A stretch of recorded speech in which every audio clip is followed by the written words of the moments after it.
Boston, Jamaica Plain, got something really cool I want to share with you. I want you to imagine with me for just a second. Imagine a place where we could have our stuff set up all week long. Imagine we wouldn't have to spend so much energy in the act of setting up and tearing down, and we could devote that to more ministry. We could devote that time to community groups and community and discipling people. Imagine a place where we could have ministry all week long, 24/7 if we needed to. Imagine a place where we could have a student ministry. Imagine a place where kids could come and the room would be clean and set up. Little babies would be taken care of and older children would be discipled into Christ.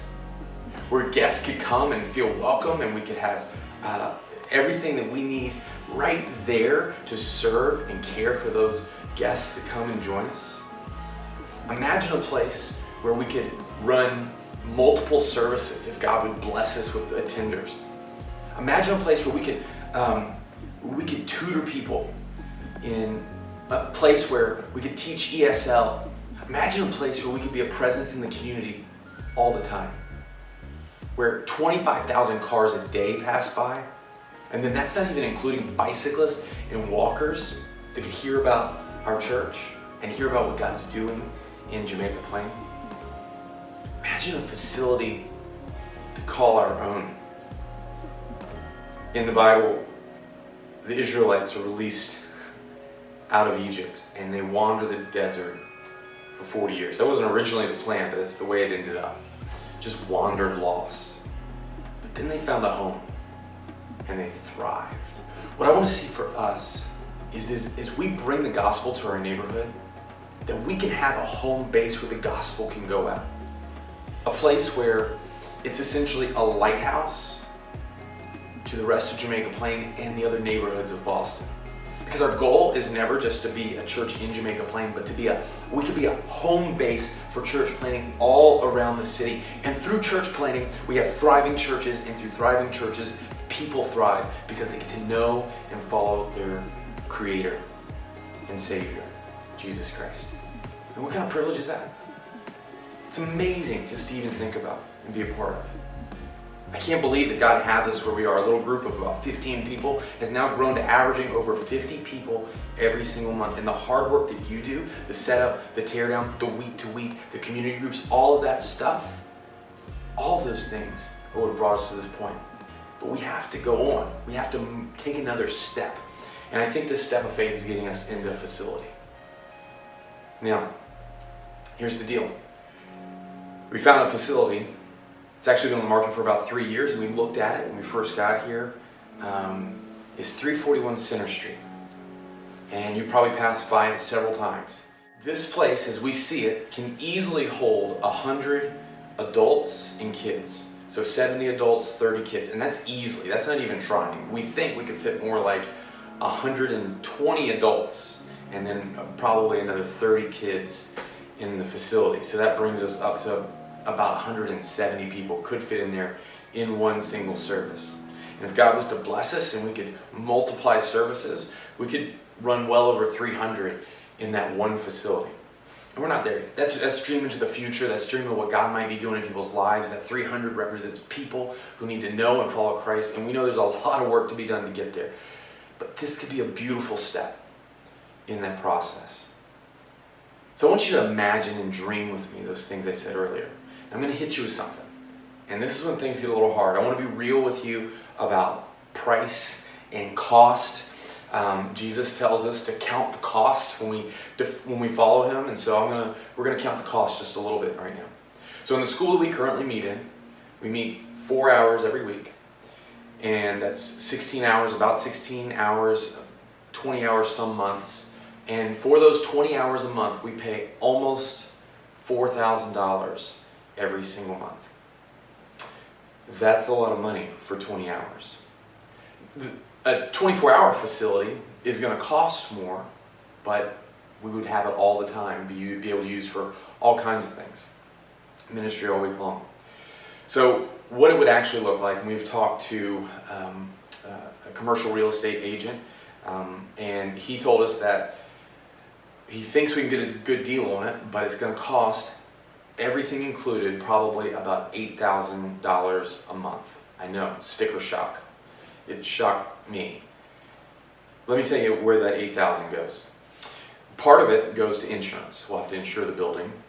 Another part of it goes to, heating and air and electricity and all those kinds of things. Oh, yeah, did I mention air conditioning? It has it. I know. It's almost worth the $8,000 right there. So part of it goes to insurance, part of it goes to heating, air, electricity, those kinds of things. And the big majority of it goes to rent. This is what we're praying about. We are praying that we can get it for $5,500 a month. That would be a massive God thing.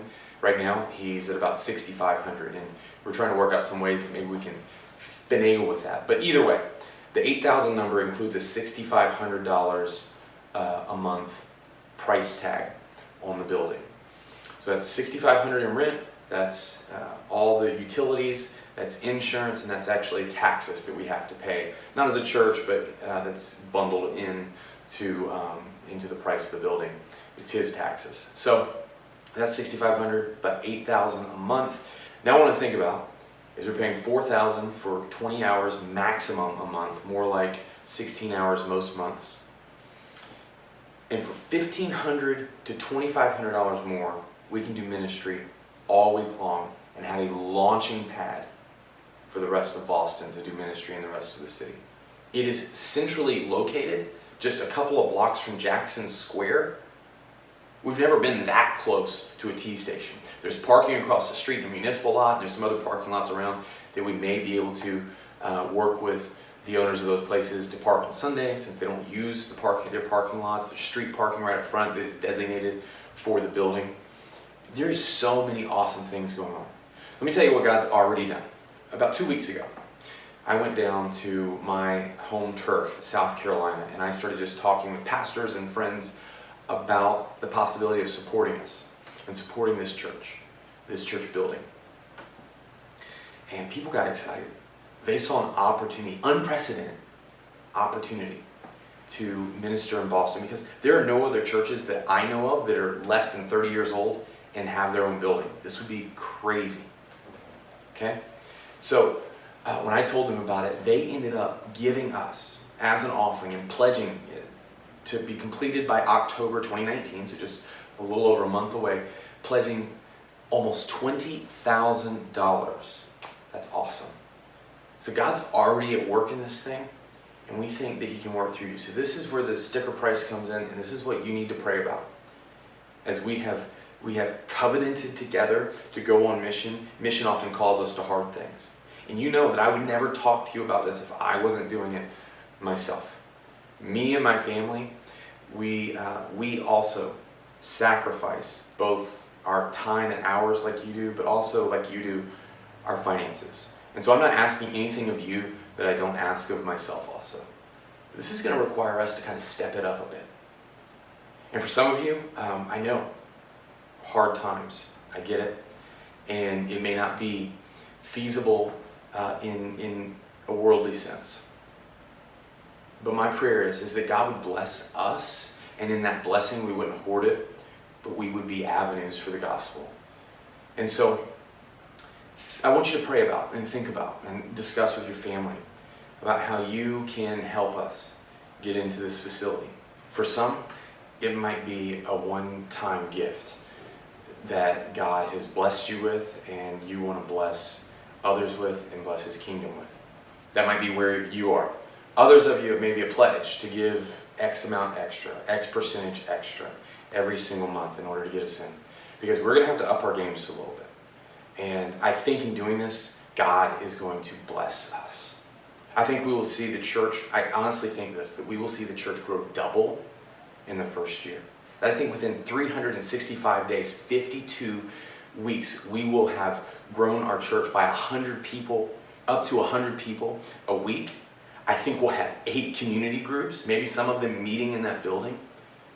And we will be spreading the gospel and building an army of gospel followers to go out into our neighborhoods, our families, our workplaces. What I talk about every single week just about. and you can help with that. So I'm asking you, sincerely pray about what God would want you to do here. For some of you, it may be more than just finances. You may actually help in the build out as we build, and God's given you some skills to do that. Don't ever think that you can't be a part of that. So we've seen God do some amazing things. We know He's going to continue to do amazing things, and we can't wait to see what God's going to do. Because as hard as Jamaica Plain can be sometimes, we are here to stay. God's put us here for a reason. And we want to see the gospel proclaimed well and loud and be effective in the lives of those around us. That excites me. And so I want you to join in. I hope you're as excited as I am. Please, we're going to have a members meeting on September 5th. If you have any questions, be thinking of those, write them down. You can email me, whatever you want. Pastor Bill and I have been discussing this, and we'd like to talk more about it. So please let us know your questions, and we are here to answer those. And September 15th, we will have an open forum about that. We wanted to give you this video a little bit early, so you have some time to think and pray. But come on September 15th with your questions and with your excitement, because we're going to be talking more about what God's going to do through this more permanent facility in Jamaica Plain. Thanks. Love you guys. And I couldn't imagine doing anything else but being your pastor. And it really encourages my heart and how hard you work. Never quit, Tony. Never.